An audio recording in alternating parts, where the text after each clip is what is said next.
그런데 저는 이것을 정리하면서 오늘의 2011년의 시점에서 우리가 분명히 고민해야 될 지점이 있다. 토정은 13년, 임진왜란이 일어나기 13년 전에 일본의 침입을 경고하고 나라가 붕괴한다는 것을 분명히 구체적으로 얘기를 했습니다. 지금 한국은 굉장히 큰 나라입니다.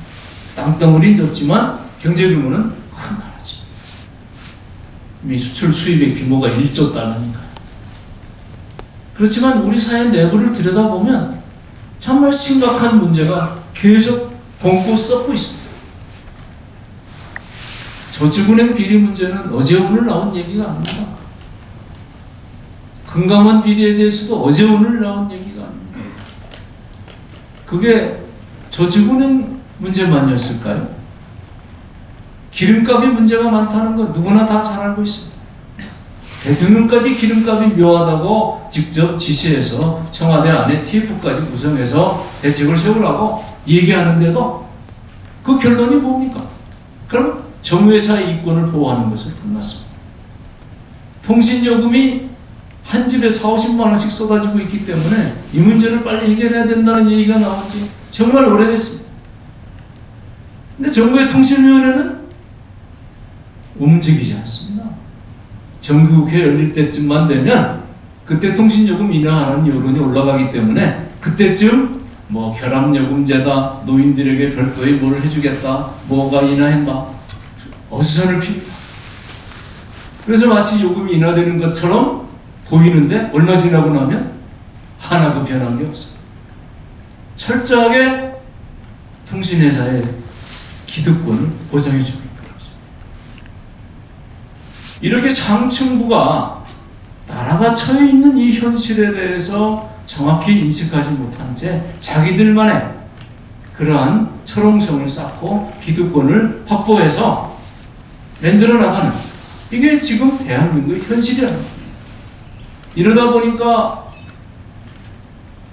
한국 경제를 그동안에 전 세계에 끌어올릴 정도로 잘 나갔던 전략, 그건 수출 주도형의 대기업 성장 전략이었습니다.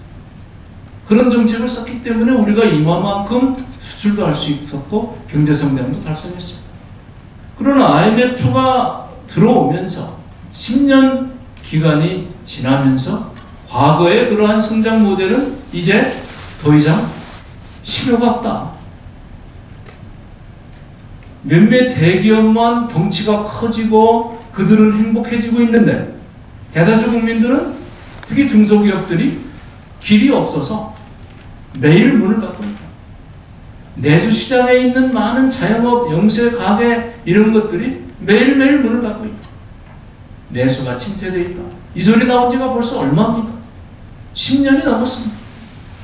장기간 침체가 거듭되고 있는데도 정부에서 내오는 처방전은 옛날에 쓰던 것 재탕, 3탕, 5탕까지 해놓고 있습니다. 아무 실효 없는 정책을 계속하고 있는 거예요. 왜 계속하느냐? 그분들이 이 현실을 정확히 모르기 때문입니다. 저는 청와대 수석도 있고 장관도 했습니다. 고위층들의 생활 문화가 어떤지 너무 잘 알고 있습니다. 자신들이 행복하기 때문에 지금 우리 사회가 부딪혀 있는 이 심각한 분열의 파국의 이 위기를 정확히 모른다는 겁니다. 저는 2003년, 4년도에도 계속 중국이 추격해 오고 있고 중국이 우리를 추월하면 대한민국의 미래는 없다. 중소기업은 문을 닫을 수밖에 없고 내수시장은 붕괴하게 될 것이다. 중국산이 우리 시장을 전부 장악하게 될 거고 그렇게 되면 일자리 없어지고 실업자 늘어나고 실업자 늘어나면 예산이 더 쏟아져야 됩니다. 그걸 어떻게 우리 국민들이 감당하겠느냐.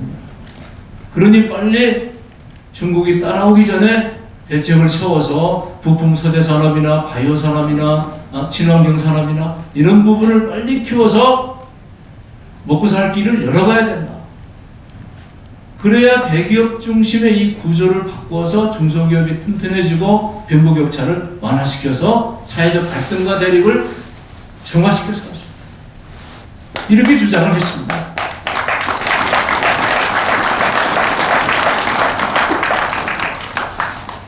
그래서 기름값, 핸드폰 요금과 같이 한 달에 몇십만 원씩 나가는 국민 생활의 어려움을 해결하는 긴급 처방이라도 좀 하자.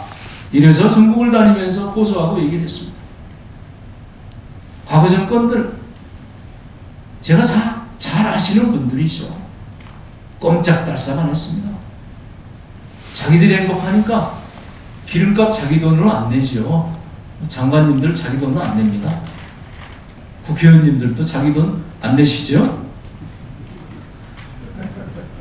그러니까 한 달에 이 나가는 이 비용이 얼만큼 생활의 압박을 만들어내는지, 다른 소비를 줄이고 있는지를 모르는 거죠.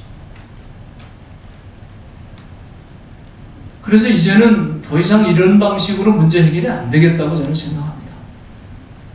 만약 대한민국의 이 상태를 계속 가서, 아마 어제 통신요금 인하 계획을 발표하려고 했다가 이대로 갔다간 한나라당이 다음 총선에서 심각한 문제가 나오겠다. 기름값이 재편이 되겠다. 이래서 어제 발표하려고 했던 통신요금 인하, 아무 내용도 없는 그 정책을 도르시켰죠. 어떻게 결론이 날지 모르겠습니다. 그러나 지금이라도 정신 차려야 된다고 저는 봅니다. 소수 대기업에 너무 잘 나가서 현금을 엄청나게 쌓아놓고 있는 이런 현실을 그대로 내버려 둔 채 굶주리고 있거나 실업자가 됐거나 30, 40대의 가장들이 매일 집을 옮겨 다녀야 되고, 아이들 학비를 만들어내기 위해서 쩔쩔매는, 그리고 가게에 나가면 손님이 없이 파리만 팔팔 날리는 이러한 현실을 계속 방치할 수 없다는 것입니다. 지금은 이 불만을 그냥 비싼 외제차를 보면 이 긋고 다니는 그런 저항이 있었습니다. 아마 이게 조금 더 나가면 폭발 사건이 벌어질 겁니다.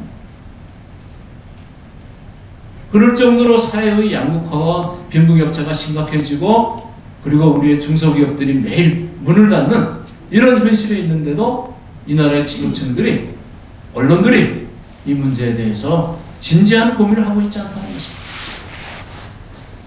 아마 앞으로 토정이 13년 뒤에 임진왜란을 예측하면서 조정 대신이 꼼짝달싹하지 않고 엉뚱한 얘기만 하고 있는 깝깝한 현실을 느꼈던 것처럼 2011년 오늘 현실에서 본다면 앞으로 10년 뒤에 과연 한국의 국민경제가 정상적으로 갈 수 있겠느냐, 이런 점을 우리가 고민하지 않을 수 없다는 것입니다.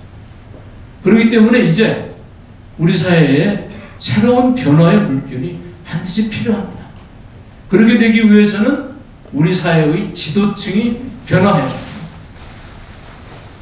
과거에 수출주도형 대기업 중심의 이 체제, 이건 이제 벽에 딱 부딪혔습니다. 더 이상 약발이 먹히지 않습니다.